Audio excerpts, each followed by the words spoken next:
Bueno, soy Pablo Semán, hijo de Elías Semán.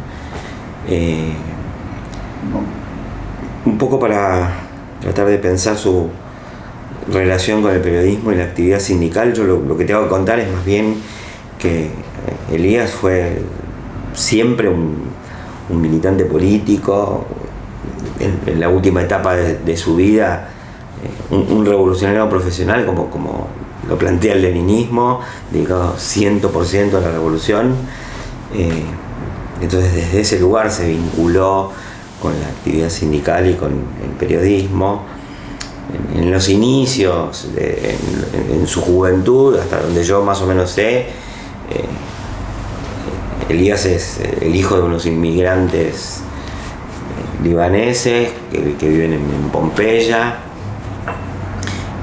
y su relación con las letras, digamos, y la militancia política empieza muy temprano en lo que eran las instituciones de una sociedad civil muy frondosa, ¿no? El Partido Socialista, el Club San Lorenzo, y eso es lo que lo va vinculando a la militancia política, a las preocupaciones políticas, y de ahí a las preocupaciones intelectuales. Y después eso se transforma en una militancia en el Partido Socialista, y de esa militancia en el Partido Socialista van surgiendo los fraccionamientos que llevan a que se forme Vanguardia Comunista, que es la organización en la que él más tiempo militó, y en ese transcurso Elías estudió Derecho, y yo creo que esa fue una época, ¿no? Digamos, los tempranos 60 de mucha efervescencia cultural y política. Entonces ahí, digamos, uno podría encontrar como las fuentes de una formación intelectual que se expresó en la actividad periodística. En realidad mi papá venía militando desde mucho antes, ¿no? Desde el 55, en una trayectoria muy de un zigzag que hubo en esa época, que es que mi papá venía del Partido Socialista y entonces actuó inicialmente contra el peronismo, y pocos años después termina siendo abogado de los primeros presos de la resistencia peronista, incluso de presos que después terminan en la ultraderecha peronista, como Norma Kennedy, o como, no sé si fue abogado directamente de él, pero sí lo conoció, lo trató, a Brito Lima. Y entonces en esas referencias culturales, por esto me acordaba y les quería contar,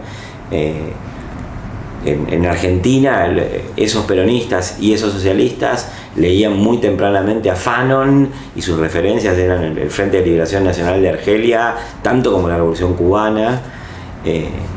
Entonces, bueno, ese mundo de inquietudes intelectuales, que lo referí mal porque no es los 60, ya el fin de los 50 empieza a ser es un poco el caldo de cultivo de las ideas políticas y de la sensibilidad intelectual de Elías. Siempre, digamos, me llamó la atención, siempre no, pero a partir de cierto momento me llamó la atención, porque lo supe, ¿no? Como ciertas vinculaciones al mundo del cine, de la poesía que había en esa época, y en esa efervescencia que yo creo que era la que podía vivir un estudiante que era hijo de primera generación de inmigrantes, creo que como una gran apertura cultural. El influjo de la Revolución Cubana después ya fue máximo, ¿no? Y entonces en ese contexto hay un primer escrito importante de mi papá, que es el de Cuba Miliciana, que es a partir de su viaje a Cuba y de su experiencia en Cuba, y una tentativa de hacer como una historia, ¿no? de la Revolución Cubana y de ese momento de la Revolución Cubana, y en ese mismo contexto que, digamos, el Partido Socialista se va transformando y va dando lugar a la experiencia de Vanguardia Comunista. se instituye el periódico de la fracción. Yo ya no me acuerdo exactamente cómo es la dinámica del fraccionamiento, era Partido Socialista Argentino, Partido Socialista Argentino de Vanguardia, Vanguardia Comunista, ¿no?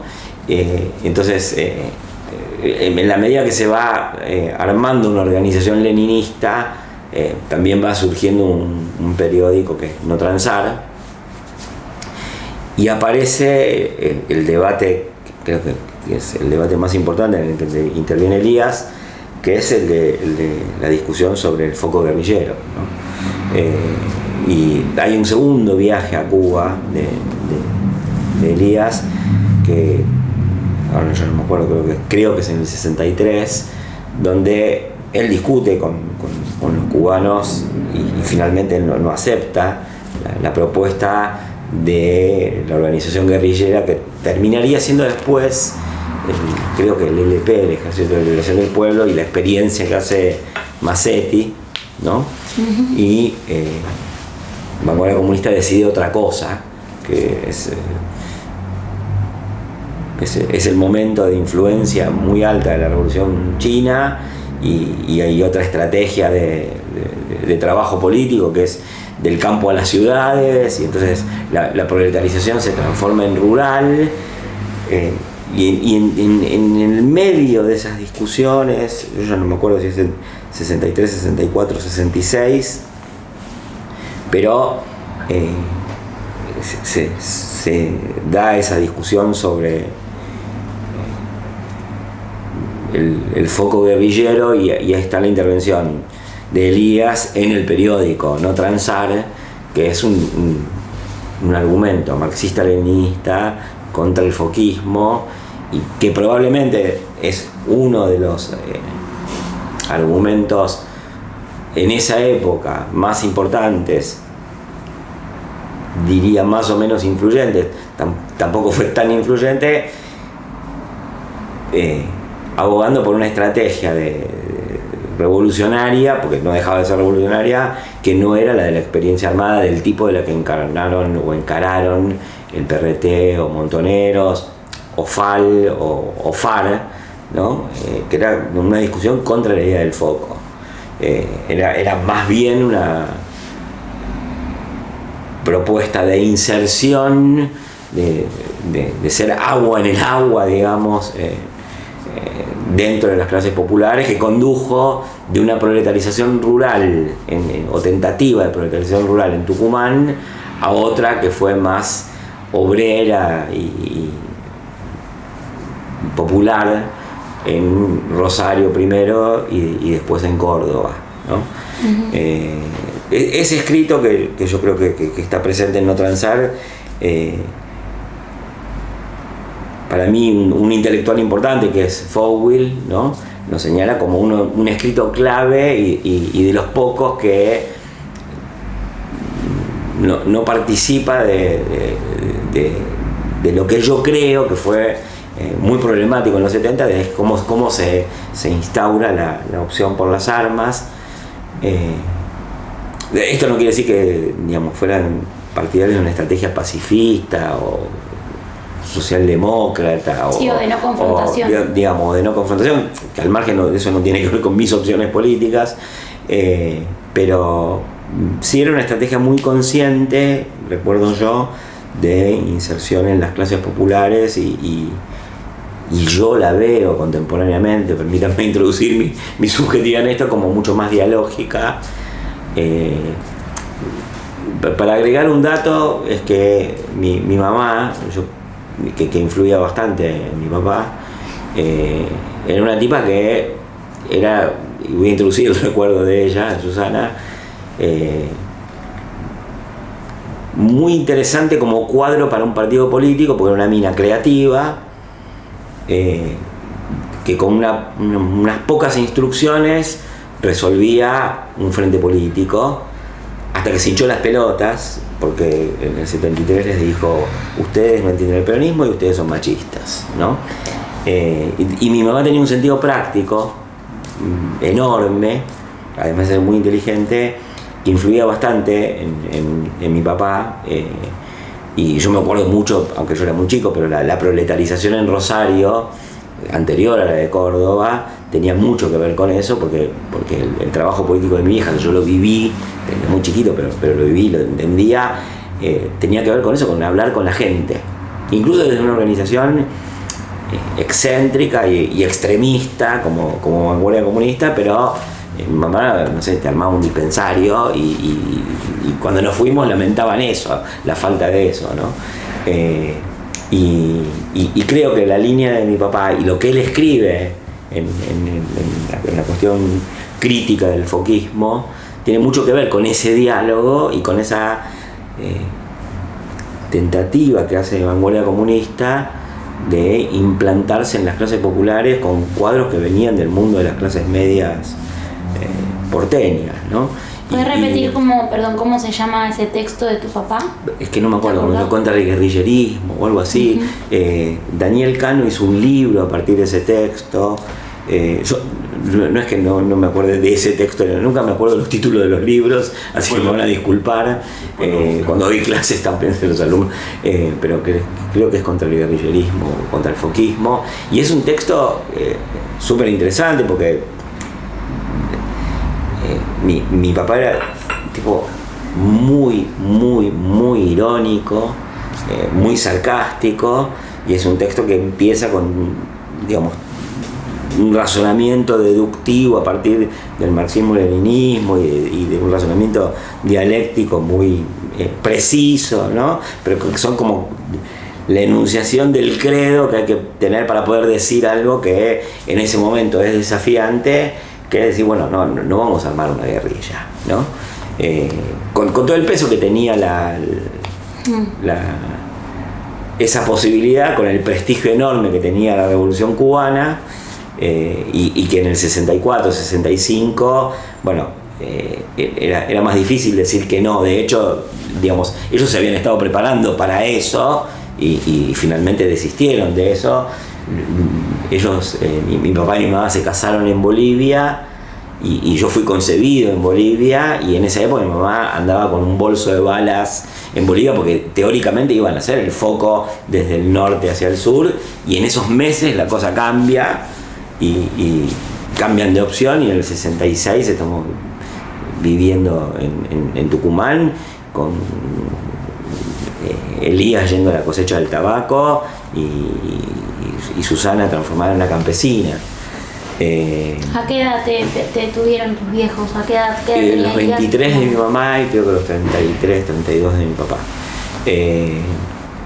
Entonces, digamos, toda esa producción en no transar que tiene el centro en ese texto tiene que ver con ese contexto subjetivo de Elías, hasta donde yo lo conozco, digamos, y ese contexto histórico y esas influencias y ese debate político, ¿no? Esto es, digamos, mediados de los 60, después de la experiencia de Cuba y también de la experiencia del viaje a China, que hay otro texto de mi papá más breve, que es un texto sobre la revolución cultural, de la época de la revolución cultural como testigo de China, en un libro que se llama Testigos de China, y donde mi papá está maravillado con digamos, toda la experiencia de los guardias rojos y lo que puede el pensamiento de Mao Zedong y cómo eso llevado a la práctica conduce a la transformación objetiva de la sociedad, pero ya no solamente en las relaciones sociales, sino a construir represas, ¿no? Hay una fascinación muy grande con la Revolución China, que hace entender también ese diálogo crítico con la posibilidad foquista, no con la posibilidad ni siquiera de las armas, sino con la posibilidad foquista. Pero les decía, esto es en los años 60, mitad de los 60, hasta el 67. Yo la verdad es que no me acuerdo bien, era muy chico y no tengo presentes los debates de Vanguardia Comunista que deciden desplazarse a Rosario, ¿no? Un poco en abandono de la estrategia de guerra popular y prolongada que significaba el desarrollo de bases campesinas. Nuevamente ahí mi mamá entiende muy bien que eso era hasta cierto punto ridículo, ¿no?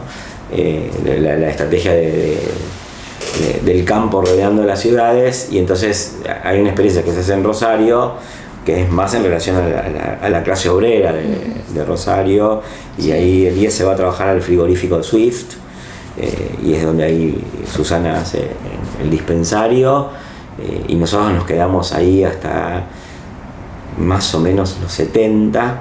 ¿Tu viejo ahí ya era abogado? Sí, no, se recibió muy temprano, así que yo creo que en el 61, 62 estaba, antes tal vez, estaba recibido. ¿En Córdoba? No, él estudia en Buenos Aires. Cuando yo decía ese ambiente formativo, cultural, es en la ciudad de Buenos Aires. Córdoba es mucho después. O sea, tu viejo peregrina, digamos, están en Bolivia, te tienen a vos. En Bolivia se encuentran después de un viaje que él hace a Cuba, y él no podía entrar a Argentina por no me acuerdo qué episodio que había habido en el Partido Socialista. O sea que, digamos, en el 64 están huyendo, se casaron en el 63, perdón. En el 64 llegan a Buenos Aires. En el 66 vamos a Tucumán, en el 67, 68 vamos a Rosario, en el 69 nace mi hermano, pero bueno, en el 68 nace mi hermano, yo no me acuerdo.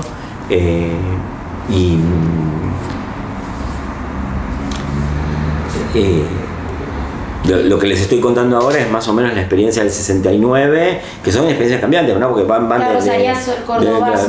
de lo rural a lo urbano. Estamos en el Rosariazo y después viene el Cordobazo, entonces Vanguardia Comunista desplaza sus cuadros a Córdoba, entonces Roberto Cristina, Rubén Kriskowski y Elías Semán van a Córdoba, y previo pasaje, no me acuerdo, un año en Buenos Aires, yo hice primer año de la primaria, lo hice en Buenos Aires, nos vamos a Córdoba, y a Córdoba llegamos, por lo menos nosotros, no me acuerdo Rubén ni Roberto Cristina, pero los Semán llegamos en el 71 a Córdoba, y es como el segundo cordobazo, ¿no? El Viborazo, es como una réplica del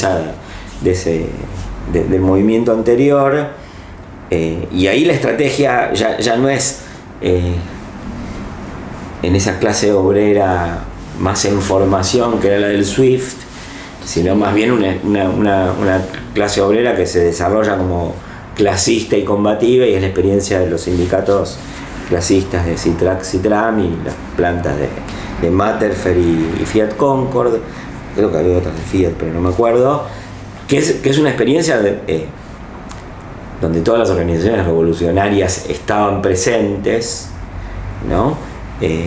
Pero Vanguardia Comunista también, y Vanguardia Comunista era una organización chica, pero que tenía cierta influencia. Yo me acuerdo en esa época un dirigente importante del CITRAC, que era Francisco Páez, que empieza en Vanguardia Comunista, vivía en casa, y bueno, él después termina siendo candidato del PST, pero Vanguardia Comunista tenía una implantación fuerte en ese proceso obrero, y entonces ahí es más la vinculación sindical de Elías, porque retoma el derecho laboral de la mano de la militancia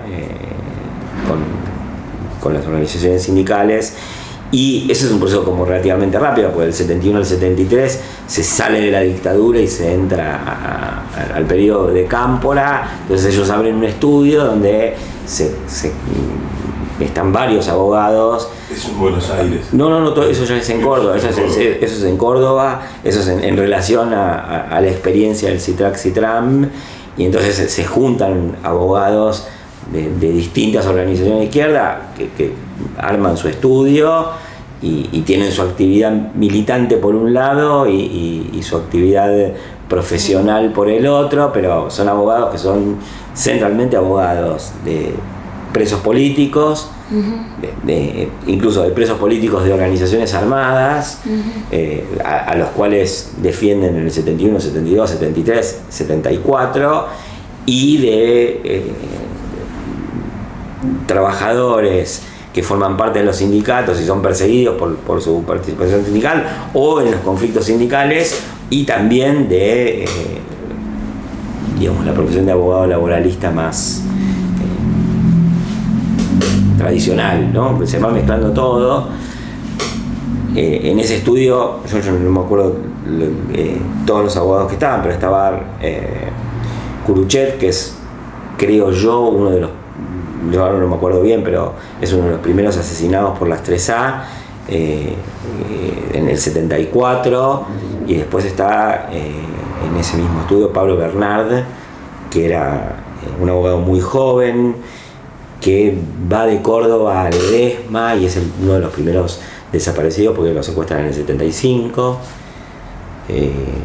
Y estaba mi papá, que tenía una actuación política y profesional en ese momento sí muy conocida en Córdoba, y en el 75 mi papá se va a China. No es un trabajador de prensa clásico, sino un militante que organiza una fuerza política revolucionaria, que tiene en el periódico un lugar importantísimo, como las fuerzas revolucionarias de esa época, y entonces ahí produce escritos, yo diría, de largo aliento y que tienen bastante incidencia en la línea de vanguardia comunista y en los debates de la época. Por lo menos tiene repercusión, incidencia no, porque digamos la orientación foquista predominó, ¿no? Pero son textos recordados después porque planteaban una diferencia en ese punto importante.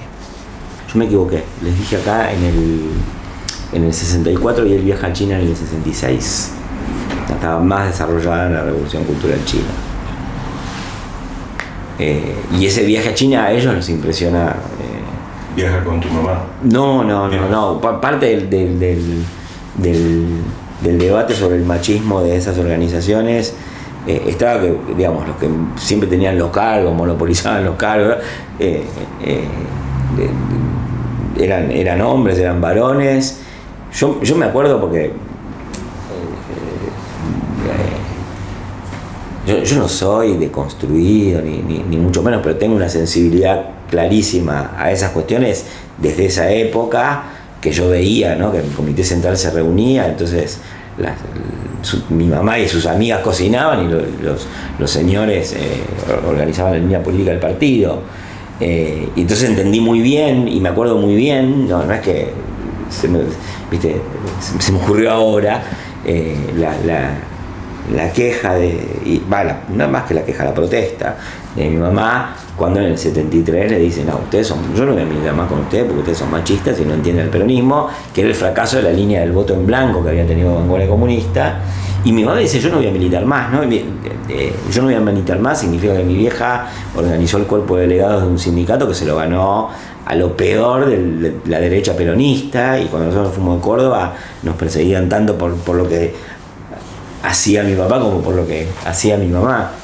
Y me acuerdo que en el segundo viaje a China, ya que preguntás por eso, los dirigentes del Partido Comunista Chino le preguntan a los de vanguardia comunista: mujeres en China no hay, ¿no?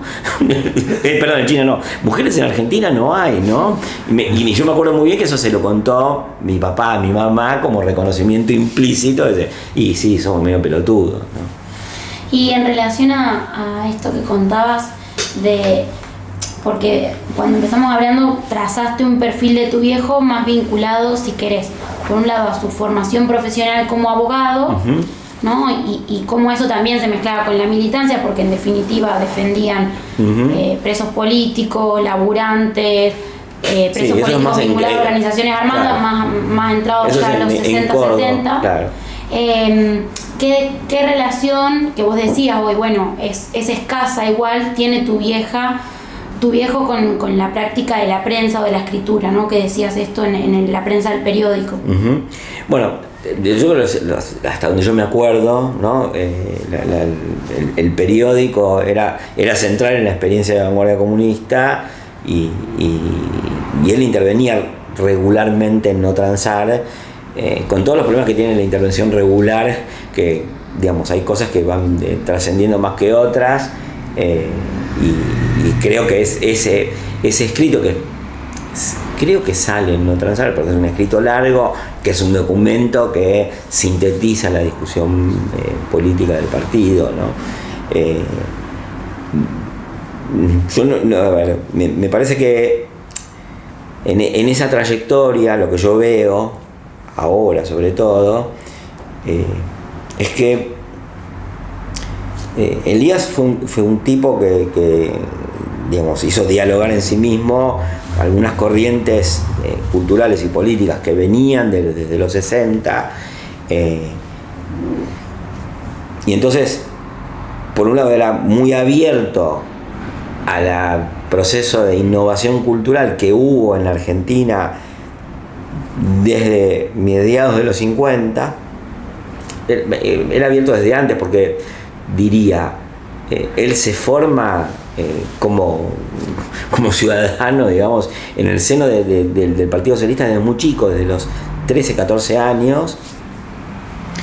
Entonces ahí era abierto a una serie de influencias culturales que se van transformando entre los 50 y los 60, y por otro lado a la dinámica de las organizaciones revolucionarias, lo cual conduce en un momento, en el 66, 67, a un cierre muy grande, porque se prohíben a sí mismos leer cosas, ¿no? Y esa autoprohibición y ese, digamos, yo diría que es parte de un proceso de embrutecimiento, se termina más o menos en el 74-75, en parte casi diría por inercia y mejor así de algunos de esos militantes, entre ellos creo que Elías muy importantemente, que dice, bueno, qué sé yo, no sé, o sea, es una pelotudez esto de no leer a Borges, ¿no? Y además porque yo me acuerdo que en esa época, como ya vivíamos en una semiclandestinidad, entonces íbamos a casas donde había libros. Yo me acuerdo que leía los libros con culpa, porque decían, hay que leerlo, no hay que leerlo, ¿no? Y lo cual conduce, perdóname, a un periodo que yo estoy olvidando y que es importante, que es después del 76, un poco en la discusión en Vanguardia Comunista tiene que ver con qué significó el golpe, qué tipo de derrota era el golpe de Estado del 76, y ahí sí hay una intervención importante de Elías Semán, que es la que tiene que ver con generar desde Vanguardia Comunista el proyecto que termina en la revista Punto de Vista, ¿no? Que, digamos, implica una necesidad, una elaboración de una necesidad percibida por algunos en el partido de densificar el pensamiento teórico por un lado, pero también de abrir un frente cultural, ¿no? Las dos cosas, y ahí hay un contacto y un trabajo con Ricardo Piglia, con Beatriz Arlo, con Carlos Altamirano, con Jorge Sevilla, hasta donde yo sé, digamos, hay seguramente otras personas, yo no me acuerdo, o digamos, no estoy recordando ahora. ¿De cuándo es la revista Punto de Vista? Y la revista empieza a salir en el 78, como un proyecto vinculado a la actividad en el repliegue de Vanguardia Comunista, en el cual Vanguardia Comunista es como que se da la discusión por la cual resulta importante abrir ese frente que tiene un doble sentido, ¿no? De la intervención cultural por un lado, pero también el de densificar la discusión en un contexto de repliegue y de necesidad de reelaboración, y eso se hace, digamos, en Vanguardia Comunista habilita ese proyecto, y a través de Jorge Sevilla, que es un cuadro digamos, con más posibilidad de aparecer públicamente, dentro de lo que había publicidad en el 78, bueno, y después Beatriz Arlo y Carlos Altamirano al frente de ese proyecto, que aparte eran personas que venían del mundo intelectual y con los cuales Elías estaba, digamos, trabando un diálogo que tenía que ver en parte, por eso lo incluyo en esta narración, con ese proceso de reapertura a la discusión de cosas que se habían negado a leer. Sí, ¿no? Que podríamos llamar cancelación o cosas más. Sí, digamos, había como no sé, una autoprohibición, ¿no? Porque yo creo que lo que, a ver, yo no soy un historiador de las ideas ni nada, pero lo que se presuponía desde las organizaciones revolucionarias, sobre todo Vanguardia Comunista en esa época, era que el marxismo-leninismo y el maoísmo eran suficientes para interpretar el mundo y que en todo caso uno podía apropiarse de todas las otras cosas que circulaban en tanto pasasen por el filtro crítico del marxismo, leninismo, maoísmo, que era como una instancia cognitiva superior. Yo creo que mi papá vivía con eso con mucha contradicción. Tengo evidencia, puedo contar, pero lo vivía con mucha contradicción porque siempre había sido un, entre comillas, consumidor cultural, ¿no? Un tipo que leía todo tipo de literatura, desde literatura histórica o innovadora en el campo del marxismo hasta novela y poesía, y porque aparte me olvidé de contar, durante el periodo que nosotros nos vamos a vivir a Córdoba, del 71 al 73, hasta que reabren el estudio de abogados, mi viejo trabaja de 1000 cosas. Entonces, con mi mamá pone una verdulería que se fundió en 3 días, y después él vendía libros de esas editoriales. Entonces mi casa estaba llena de libros de las editoriales que eran parte de la innovación cultural de la nueva izquierda en el inicio de los 70. Libros que incluso yo todavía tengo muchos de esos. Entonces, si bien por un lado había desde el mundo revolucionario una cosa muy dura frente a lo que no fuese el pensamiento oficial del partido, por otro lado, en la trayectoria de Elías, de una manera o de otra, esas cosas estaban reapareciendo todo el tiempo. ¿Podés contar algo sobre su desaparición, sobre el momento? Sí, a ver. Vanguardia Comunista, a ver, yo voy a construir una historia que en parte es oral, en parte es escrita, y no sé cuánto de invento mío habrá en esto, ¿no? Vanguardia Comunista era una organización chica, dirigida por militantes en general del mundo de las clases medias de la capital federal, con un desarrollo obrero bastante importante, producto de todas esas experiencias que habían hecho, no sé, Elías, Rubén, otros abogados, militantes obreros, muchos.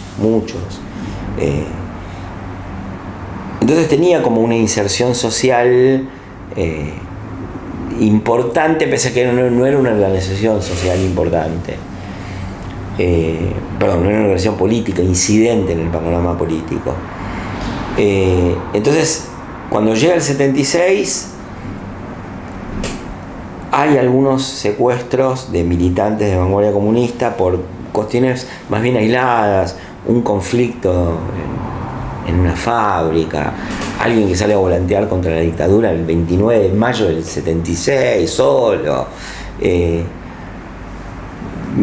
El ejército, digamos, por ahí los tenía bajo la mira. Hay una primera ola de secuestros o pequeñas olas de secuestros en el 76. Y después, en el 78, después de de la aniquilación del PRT y del ERP y de muy buena parte de Montoneros, hay otro contexto donde Vanguardia Comunista, que había pasado de la relativa desactivación en función de la represión, se reactiva porque primero que es la época que se empieza a haber un grado de movilización sindical importante, la CGT de los 25, y hay una huelga en el puerto, y creo que otra en Luz y Fuerza. Entonces Vanguardia Comunista se pone a disposición de eso.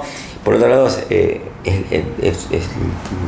la posterioridad al Mundial 78 y la inminencia, entre comillas, de la guerra con Chile. Entonces los militares quieren tener el frente interno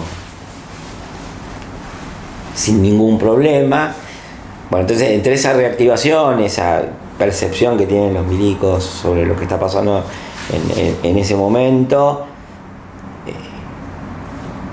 se desencadena una ola represiva específicamente contra la Vanguardia Comunista, que empieza, creo yo, que en junio, julio del 78, y donde van deteniendo, yo creo que más de 200 militantes, no me acuerdo exactamente, que empiezan por los más jóvenes y por los más periféricos, bueno, y van ascendiendo en el organigrama.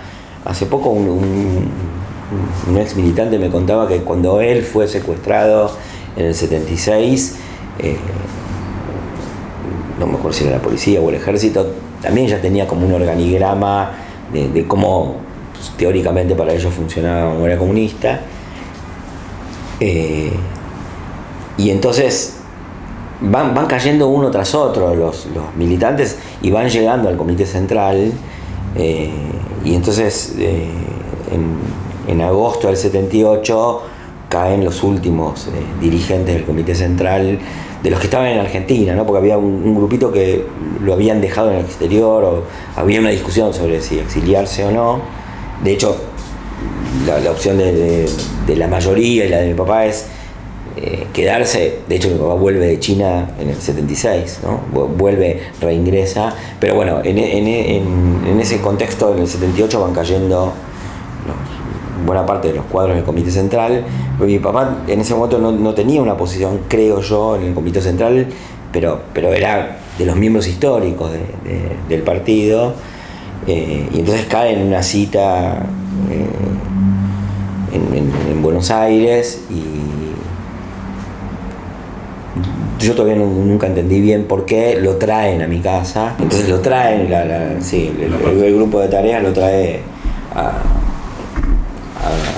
casa, y están unas 2 horas ahí, que no sé qué buscaban, si documentación, qué sé yo. Y aparte ya había sido el secuestro de otro compañero de Vanguardia Comunista, que era Rubén Kriskowski, y ellos, tanto mi papá como mi mamá, estaban como alertas, porque mi mamá era muy amiga de ellos, y se enteró. Yo creo que Susana, que estuvo secuestrada, no mi mamá, sino la compañera de Rubén, llega a avisar, pero digamos, hay como una debacle que más o menos se venía sabiendo, y ellos no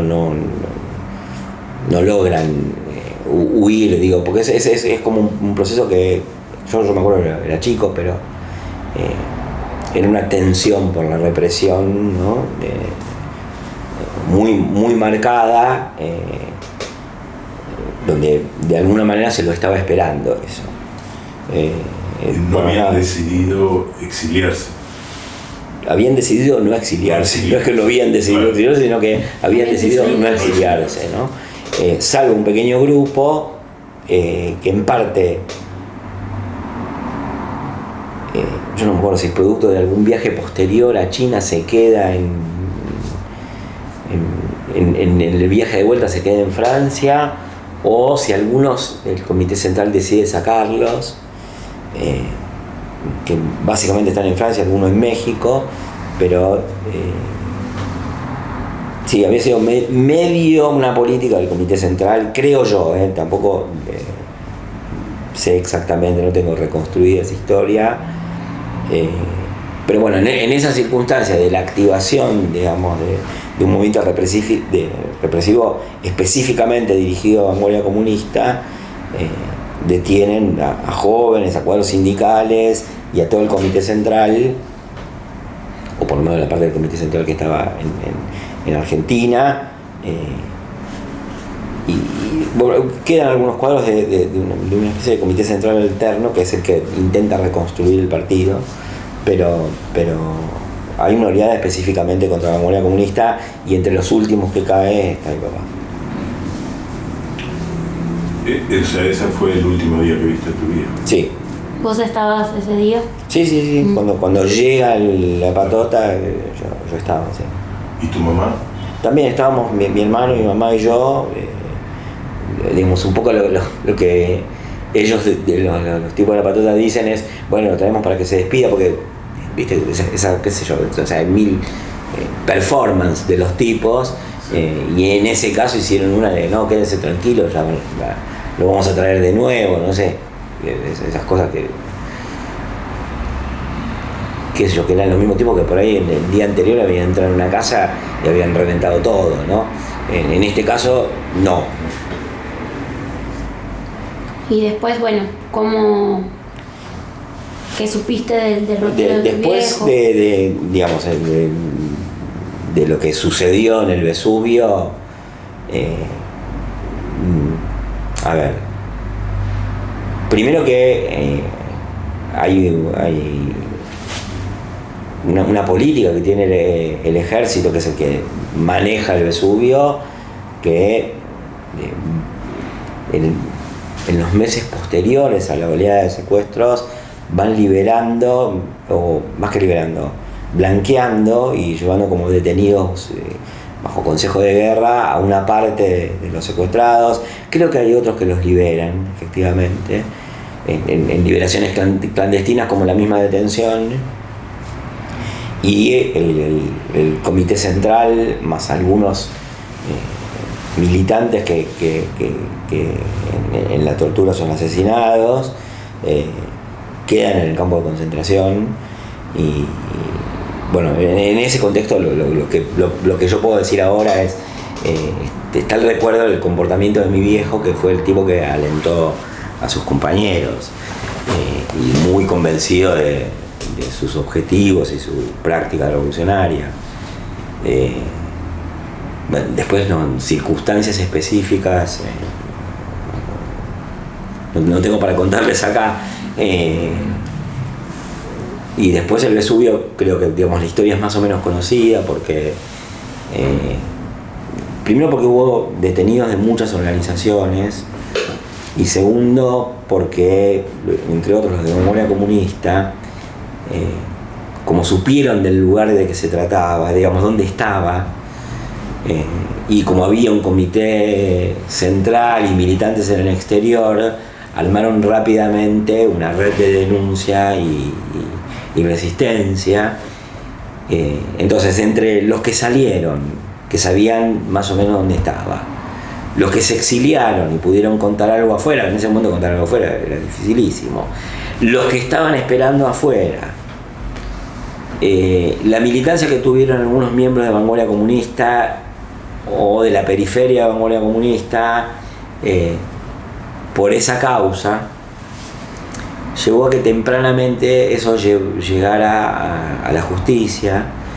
Y además, en el medio aparece un juez o un fiscal que es más sensible a los pedidos de habeas corpus y todo eso. Entonces, tempranamente se judicializa, ¿no?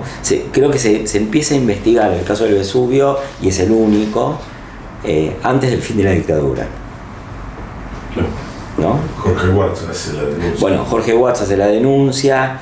Creo que había otro, después si quieren les complemento los datos, porque hace poco, hace 10 días, leí una tesis de doctorado que hizo alguien en La Plata, ahora no me acuerdo el autor, que justamente toma ese proceso que yo diría para la causa de derechos humanos fue muy importante, porque aparte después cuando Jorge Watts sale de la cárcel, previo paso por el Vesubio y algunos otros, toman la iniciativa de militar en el ámbito de los derechos humanos. De hecho, Jorge Watts le dice al partido, bueno, yo no voy a seguir militando en el partido, no porque esté en desacuerdo, sino que tengo una misión que es esto, que es derechos humanos, y acompañan, no sé, a madres y a familiares, como organizaciones, ¿no? Madres de Plaza de Mayo y familiares, y además algunos venían desde antes, desde el 76, militando en esas organizaciones. Creo yo también, por ahí les salgo largo el relato, pero porque Vanguardia Comunista también tenía una experiencia previa muy importante en el tema de organizaciones de solidaridad con presos políticos, que las había tenido en el 72, 73, o 71, 72, 73, y también tiene que ver con la militancia de Elías y del grupo de abogados de Córdoba, que están muy metidos en derechos humanos tempranamente, ¿no? Entonces hay algunos que estaban, por ejemplo, en la Santa Cruz, y en esos grupos, insisto, antes de la oleada de secuestros del 78.